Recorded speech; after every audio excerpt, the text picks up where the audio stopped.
Where the grey won, the young woman was saying as the Duke of Orrindale came unheard to the garden door, the oldest, plainest grey. If Papa's grand guest is another fortune-hunting boor come to inspect me like a mare at auction, I would sooner send him running at the sight of a governess than charm him in silk. Let him think me poor and dull. It saves everyone a great deal of trouble. Julian Hale, 4th Duke of Orrindale, stopped where he stood on the terrace and did not announce himself, because he had not laughed in 3 months and he was suddenly, unexpectedly, on the edge of it. He had come to this house, Marlow Grange, a respectable country seat, its master an old friend of his late father's, for the most tedious of reasons. He was 36, unwed and hunted. Since inheriting, he had been pursued through every ballroom in England by mothers and daughters who saw not a man but a coronet, and he had grown so weary of being wanted for his title that he had begun to despair of ever being wanted at all.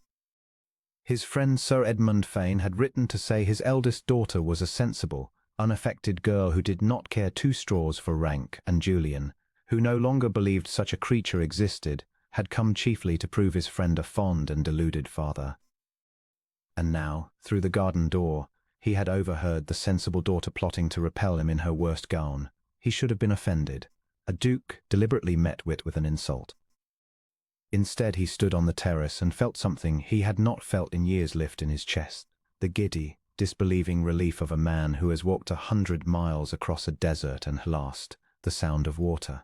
He did not go in by the garden door.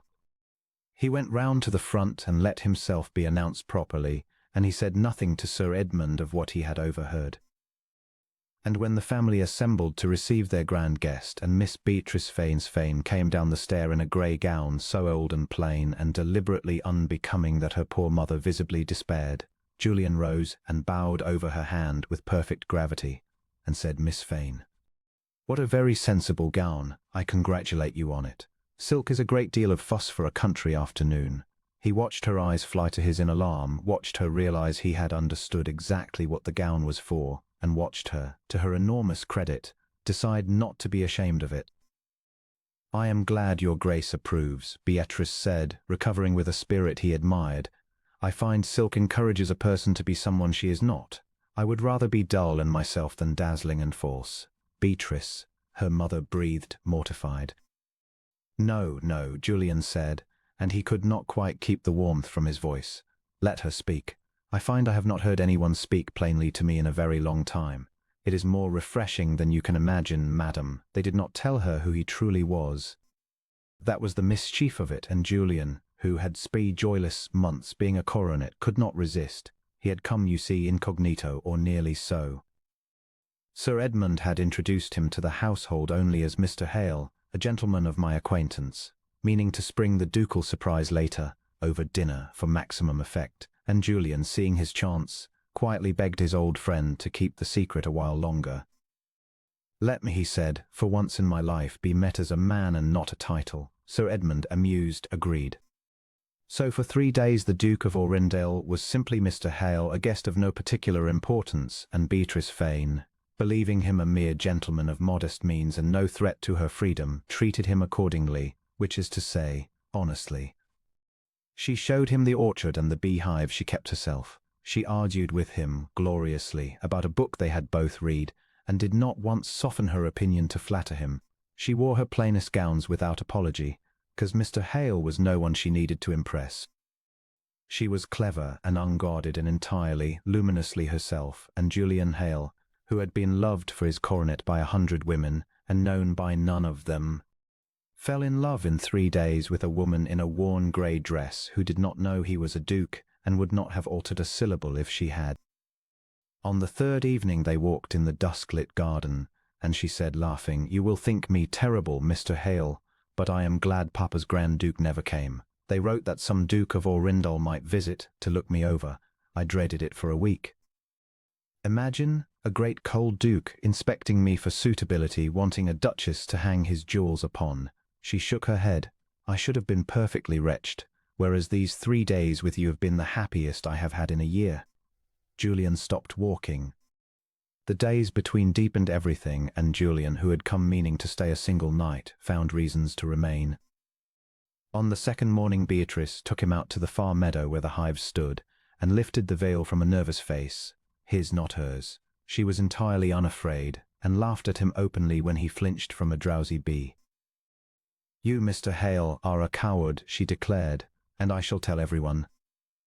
"I am a great many things," Julian said, watching her move among the hives as though she owned the whole bright morning. "But I have never before been called a coward to my face by a woman in a mended apron, and I find I like it better than any compliment I have ever received." "That is a very strange thing to like." "I am a very strange man," he said, and meant it more than she could know. She showed him her account books that afternoon. She kept them herself, for her father's steward was old and half blind, and when Julian remarked, honestly astonished, that they were better kept than his own man's, she went pink with a pleasure that had nothing of vanity in it. "Papa says a lady should not trouble herself with figures," she confided, "but someone must, and I would rather it were done well and by me than badly and by another. Do you think me unwomanly, Mr. Hale?" "I think you the most sensible creature I have ever met," Julian said.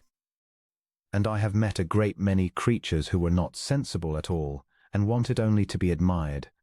He thought of the ballrooms, the hunting mothers, the daughters who could not add a column of figures, but could calculate a coronet to the penny. "You cannot imagine how rare a thing you are." "I am not rare," Beatrice said, surprised. "I am only poor and past my first youth, and too plain-spoken for society. Mamma despairs of me." Julian looked at her a long moment.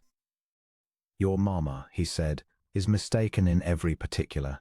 But he did not explain himself, and she took it for the kindness of a modest gentleman, and did not guess that a duke had just told her she was worth more than every heiress in England.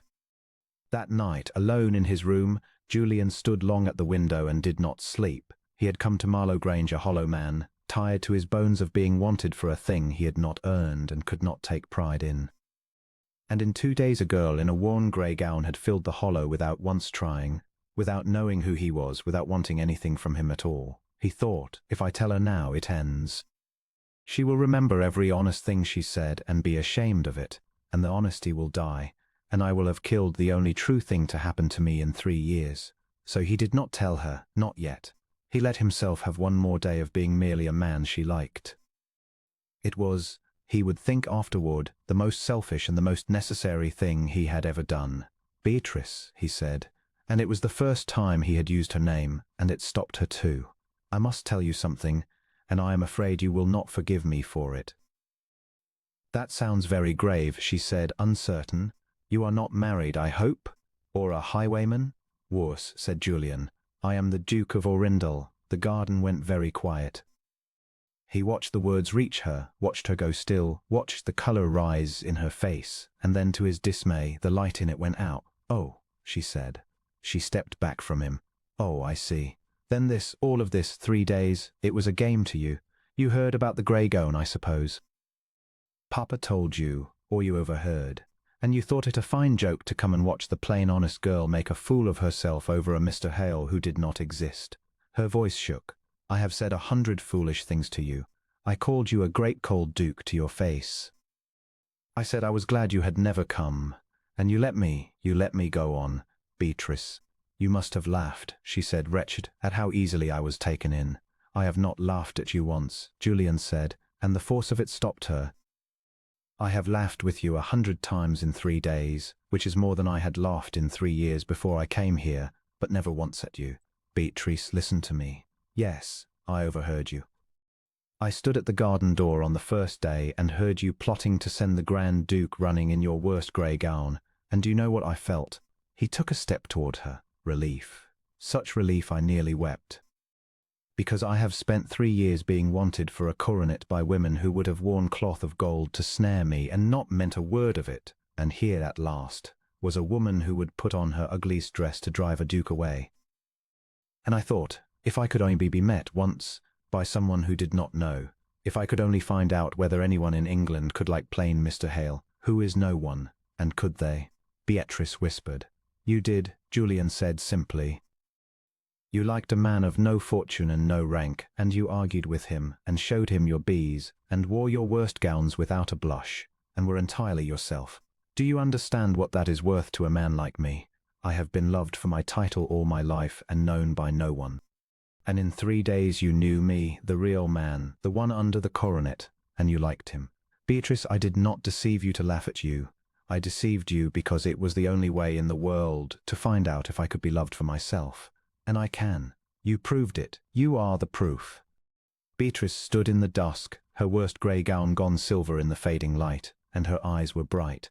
You truly heard the gown's speech, she said faintly, and you were glad of it. I was so glad of it, Julian said, that I am standing in your father's garden about to do a thing I have never once been tempted to do in 3 joyless years of being hunted. Beatrice Fane, I do not want a duchess to hang jewels upon. I have had my fill of women who wanted the jewels. I want the woman who would wear an ugly grey gown to save herself from a coronet. I want you, as you are, in whatever you please to wear, or nothing grander than that grey for the rest of my life. Will you have plain Mr. Hale, who is, most inconveniently, also a duke? Beatrice looked at him for a long moment, and then the light came back into her face, brighter than before, and she began helplessly, gloriously, to laugh. I wore my very worst gown, she said, to drive you away, and drove me straight into love instead, said Julian. It was a catastrophic failure. I congratulate you on it. My mother will never recover, Beatrice said. She will say I caught a duke in a rag. Then we shall let her say it, Julian answered, for it will be the truth, and it is the finest thing anyone has ever done to me. And he took her hand, her real, ungloved, honest hand, and did not let it go. They were married in the autumn, and Beatrice wore silk after all. But only because she chose to, and only because her husband whispered, as she came up the aisle, that she looked well in it, but he would love her the same in sackcloth, which made her laugh, so that half the church wondered what the grave Duke of Orrindale could possibly have said to his bride. The story of the grey gown became a family legend, told and retold and never quite believed by those who had not been there. But the Duke and Duchess of Orrindale knew it was true, and they treasured it, and on their every anniversary, for all the long and happy years of their marriage, Beatrice would take from a chest the oldest, plainest grey gown, worn thin now and carefully mended, and hang it where her husband could see it. And Julian, who had once been the loneliest coronet in England, would look at that shabby grey dress, and take his wife's hand, and thank whatever fortune had guided him to a garden door on a summer afternoon, in time to overhear the one woman in all the world who had never wanted the jewels, only the man beneath them, whom she had loved without ever knowing he was a duke at all.